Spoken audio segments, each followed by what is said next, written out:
Hello, I'm Dr. Rose, Assistant Professor, Department of Anatomy, Government Medical College, Thrissur. In this session, we will be talking about fetal circulation. It's a very important topic as far as undergraduate classes are concerned. Now, when we discuss this topic, you need to know which are the competencies according to MCI you need to know when you study this topic.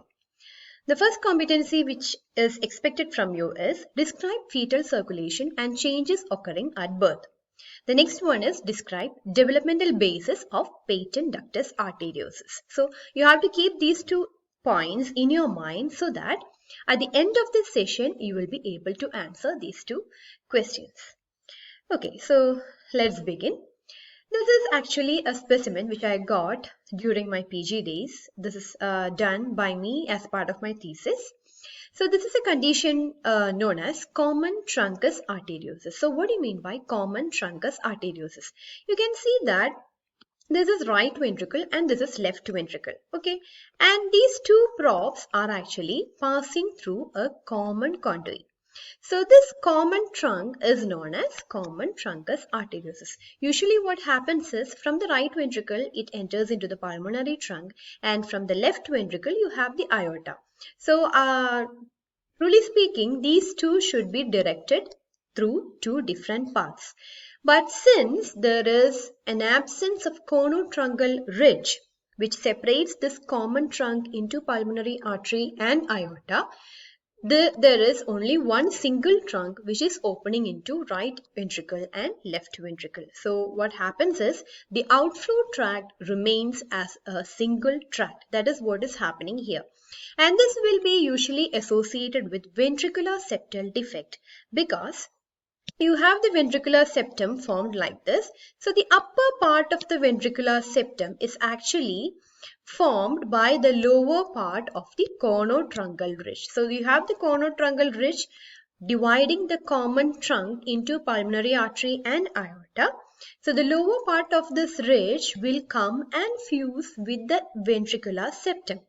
That is how you get an interventricular septum. So if there is any defect or there is defective formation in the conotruncal ridge, what happens is there will be a defect in the formation of interventricular septum. That is the reason why if you have common truncus arteriosus, you will get associated ventricular septal defect. So we will move on to fetal circulation. So in fetus, we know that there is no gas exchange in the lungs because the lungs is not functioning in a fetus. There is no air entry into the lungs. So as a result, what happens is the pulmonary vessels are constricted because they are not properly functioning. So these vessels will be constricted. So when you think about fetal circulation and when you write about fetal circulation, you have to mention 3 important structures.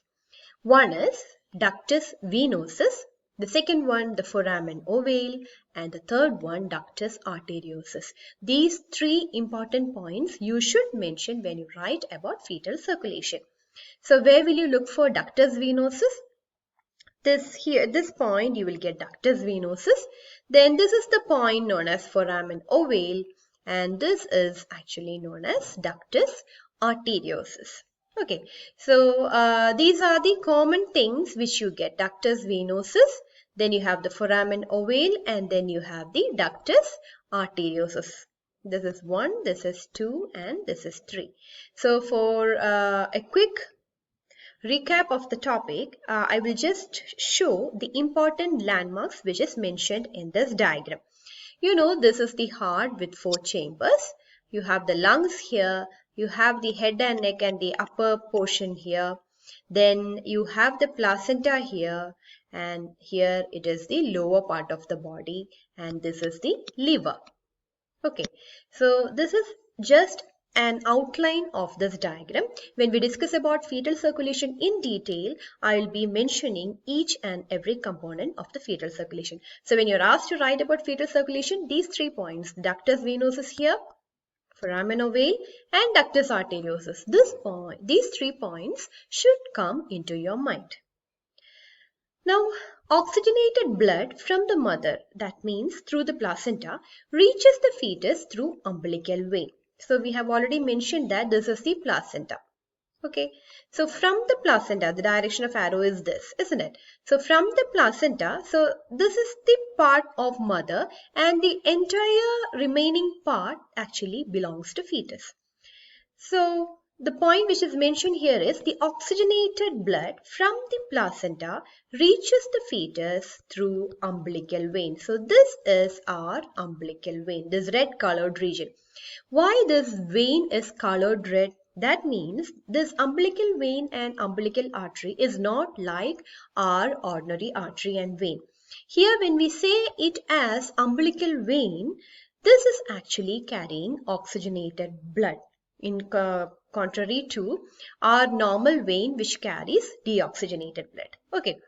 So you have the placenta here and you have the umbilical vein carrying oxygenated blood to the fetus. So there are mainly two umbilical arteries and one umbilical vein in the umbilical cord of a fetus. So one single umbilical vein will be carrying the oxygenated blood from the placenta to the fetus. So once the blood in the umbilical vein reaches the portal vein, so in the liver we know that there is portal vein which is divided into right and left branches. I will just show you how it is. So this is a portal vein and this is the left branch of portal vein and this is the right branch of portal vein. Okay, so our umbilical vein will reach the liver and it will enter into this is our umbilical vein. Okay, and it will enter into the left branch of portal vein. So once it reaches the left branch of portal vein, it has got two options. One is it can enter through the ductus venosus, which is actually a bypass channel, in order to reach the inferior vena cava. That is one option.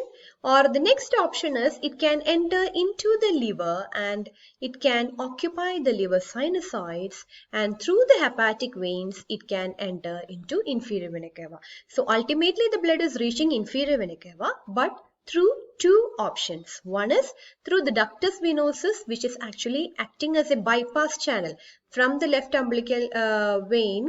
You have the left branch of portal vein into which it is entering. Then this is the ductus venosus, which is actually opening into inferior. This is the inferior vena cava. Okay, so that is actually a shunt. Why you need ductus venosus, which is acting as a shunt?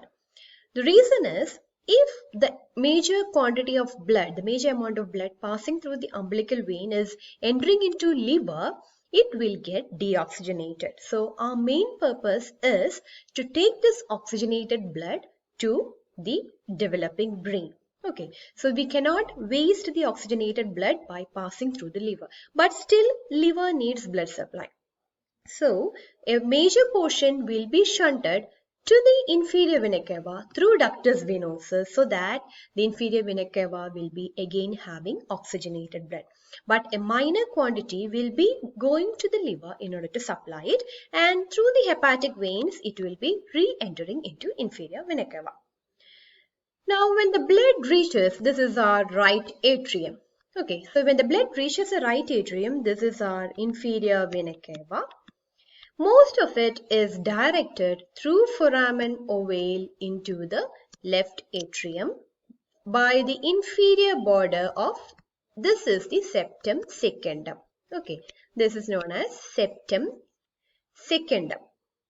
Okay, so through the septum secundum, the inferior border of septum secundum, the blood will enter from right atrium to the left atrium. So this opening is actually known as foramen ovale. So once again, as the blood reaches the right atrium through the inferior vena cava, one more thing you have to keep in mind is the blood through the inferior vena cava is oxygenated blood and not deoxygenated blood. So when it reaches the right atrium, it will travel into the left atrium through foramen ovale, and that is actually passing through the lower border of septum secundum. So this is septum secundum. Okay, this is septum secundum. And through the inferior border of septum secundum, it will pass through the foramen ovale into the left atrium. Now, in the left atrium, what happens to the blood? It is mainly oxygenated blood, we know. So the oxygenated blood from inferior vena cava will get mixed up with the blood which is coming through the pulmonary vein. So this is our pulmonary vein. So pulmonary vein is slightly blue in color. So that means it is having deoxygenated blood in very smaller amount. But still, when it reaches into the left atrium, that will get mixed up with the oxygenated blood which is entering into the left atrium through inferior vena cava. Now, what will happen to the blood in the left atrium? It will enter into the left ventricle and it will come out through the ascending aorta. Okay, so from the left atrium, it will pass into the left ventricle, and from the left ventricle, it will ascend up through the ascending aorta. Now, blood in the ascending aorta is well oxygenated compared to the rest of the body, except for the umbilical vein.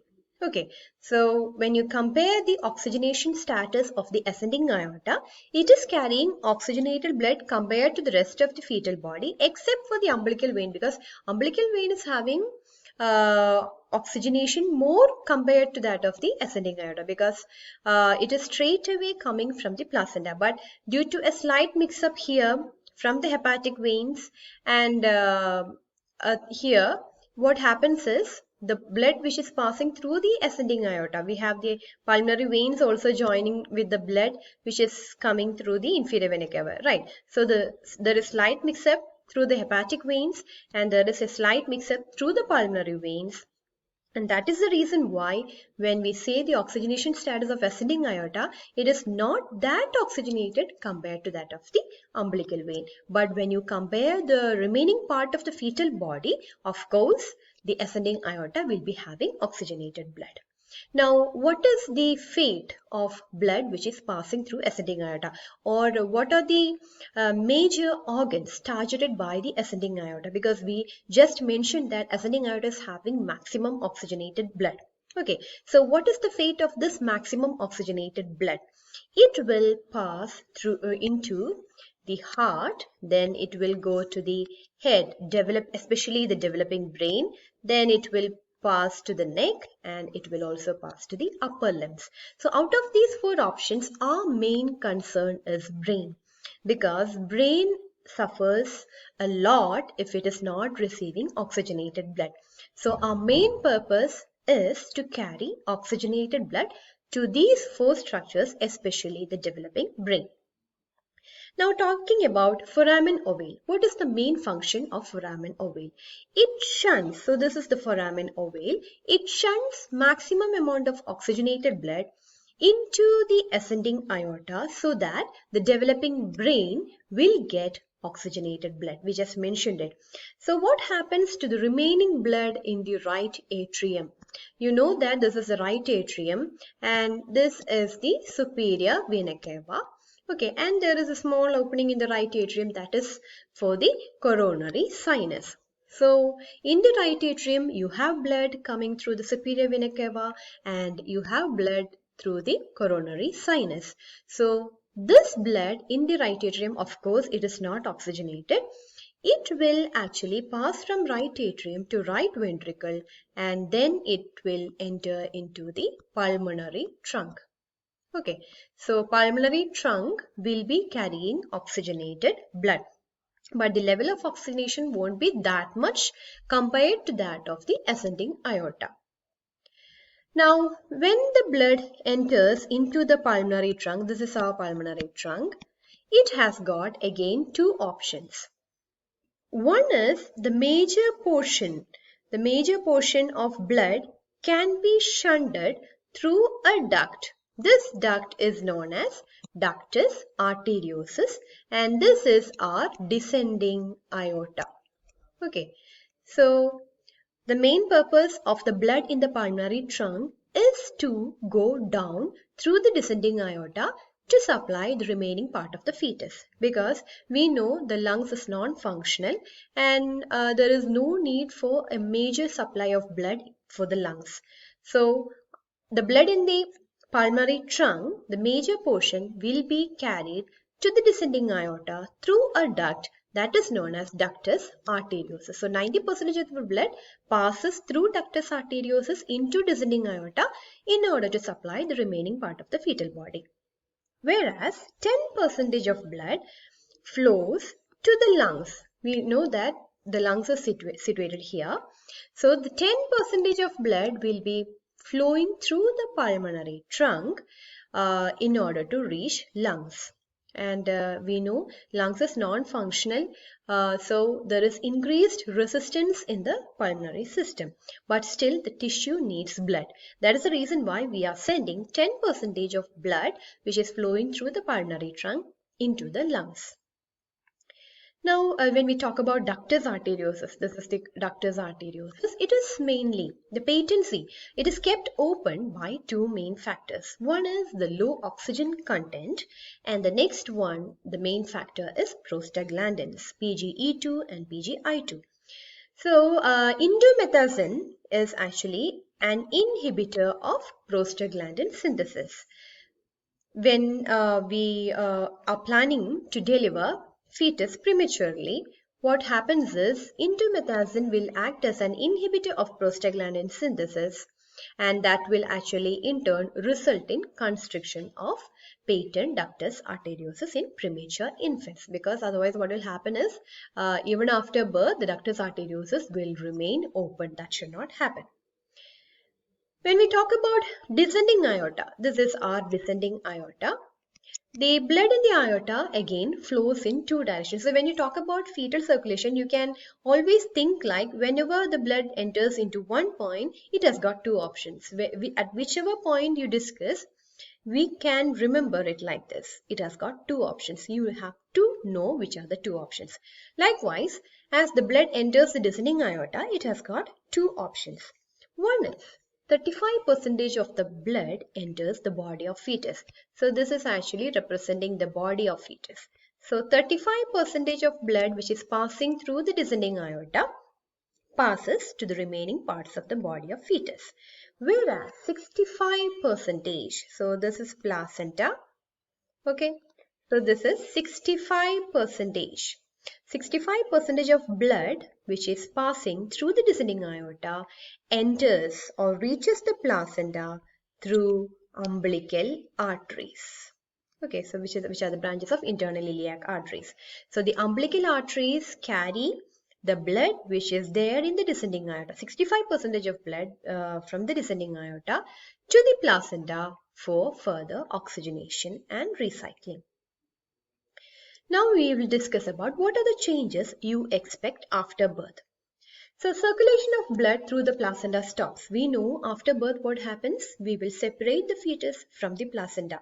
So there is no more circulation through the placenta, and of course the placenta will get detached from the mother's body as well. So it is just a dead structure after the birth of the fetus. So there is no more circulation of blood through the placenta. Now the next change is for the lungs of the fetus. With the first cry, what happens is the air enters into the lungs and the lungs will now become functional. So structures which are confined to the fetal circulation are no longer needed. So whichever structure is seen in relation with the placenta as a result of the vessels concerned with placenta are no longer needed.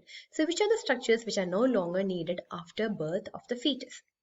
One, you need not continue to have the umbilical vessels. This is the umbilical vein. It is not needed. Umbilical artery, again not needed. Then you don't need the ductus venosus, because if there is no umbilical vein, you don't need any shunt for the blood of umbilical vein into the inferior vena cava, right? So there is no need for ductus venosus. Then of course foramen ovale, it is also not needed, because after birth what happens is there is less resistance for the lungs, because the lungs has started functioning properly. So there is more amount of blood reaching into the left atrium. So as a result, this foramen ovale will be closed.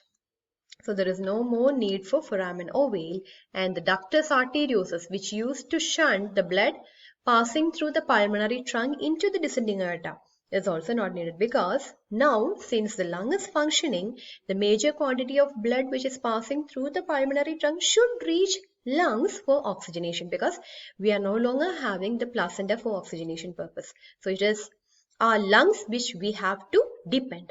So the ductus arteriosus is also not needed.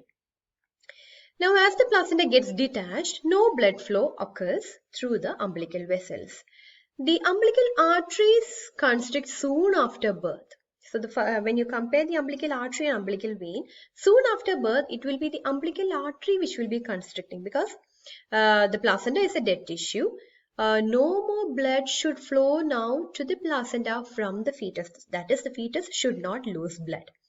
What about the umbilical veins? It will remain patent for a few minutes, because it will let the maximum amount of blood which is there in the placenta to enter into the infant, because the placenta is anyway the dead structure. So it will actually squeeze the placenta so that it can extract maximum amount of blood from the placenta through the umbilical vein. So when you consider umbilical artery and umbilical vein, umbilical artery will first close compared to umbilical vein, because it has to prevent loss of blood from the fetus, but umbilical vein won't close at a greater speed compared to artery, because it has to squeeze out the maximum amount of blood from the placenta.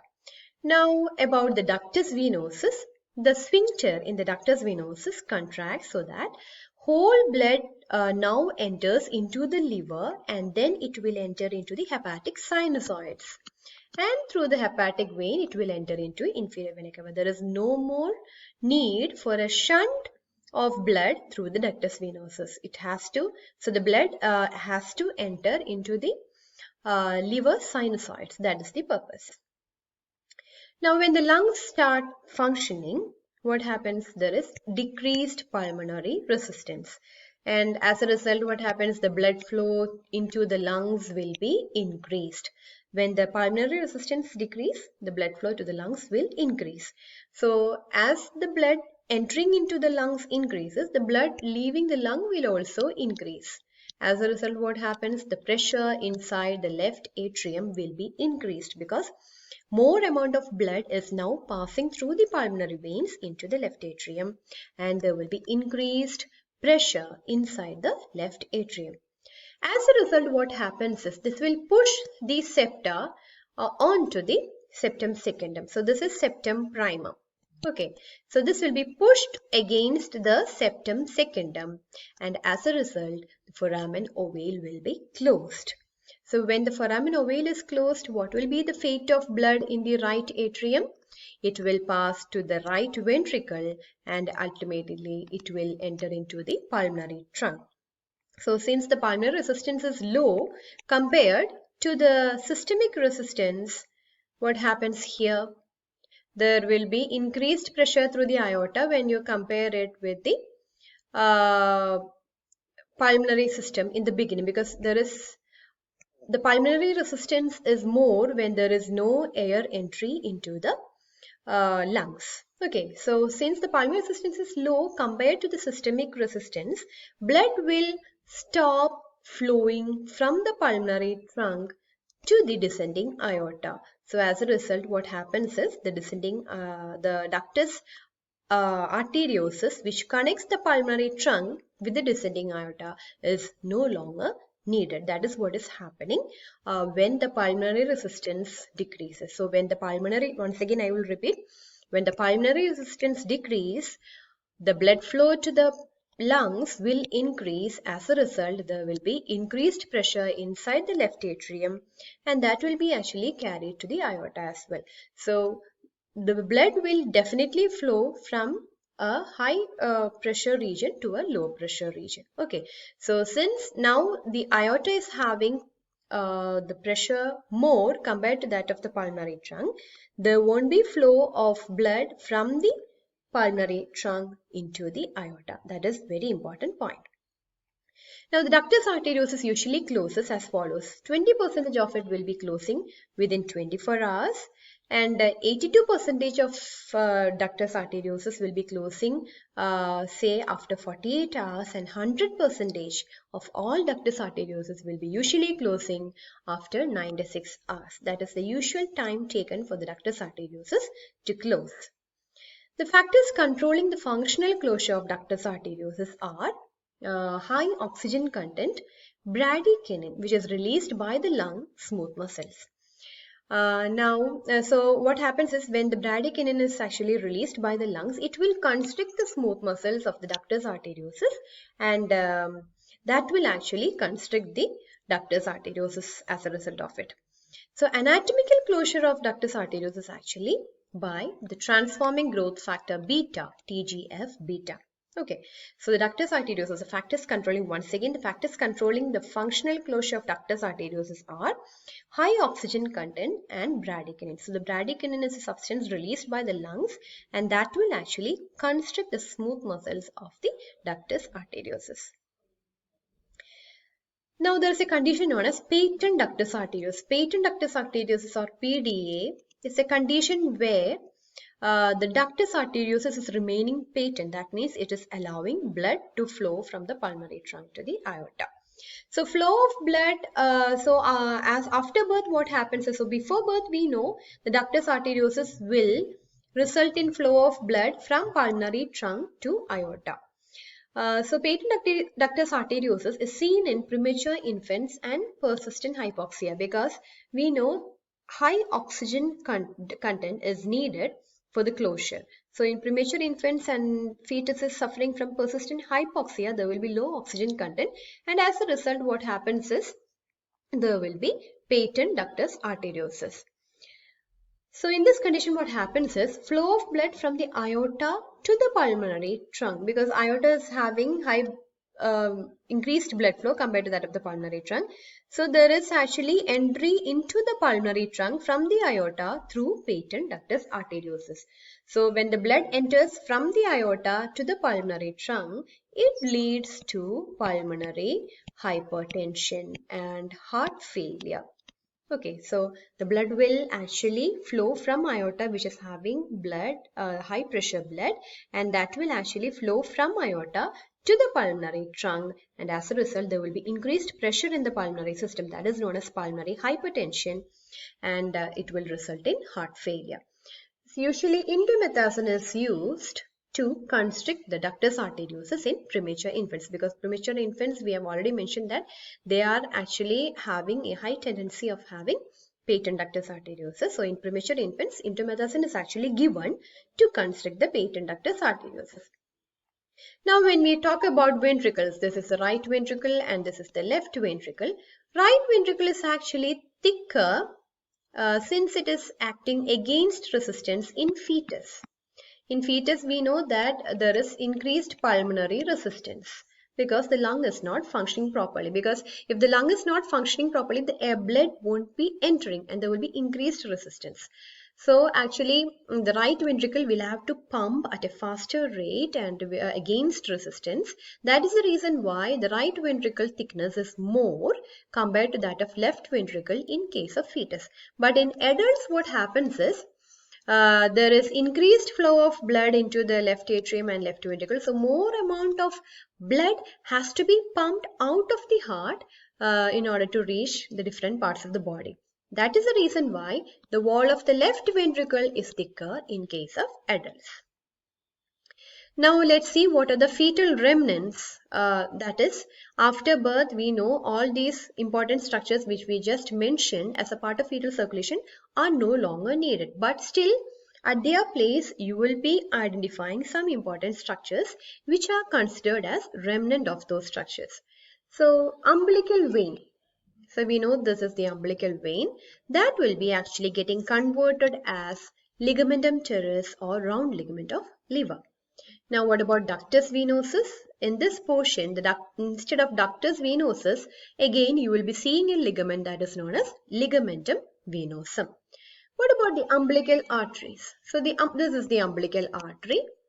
So the umbilical artery, actually the proximal portion, this small portion will be actually forming superior vesical artery, and the distal portion, this will be actually seen as a ligament that is known as medial umbilical ligament. So since we have two umbilical arteries, you will be getting two medial umbilical ligaments. But since we have only one umbilical vein, you will be getting only one round ligament of Leber. Now what happens to the foramen ovale? The foramen ovale here will be seen as a depression when you look from the right atrium.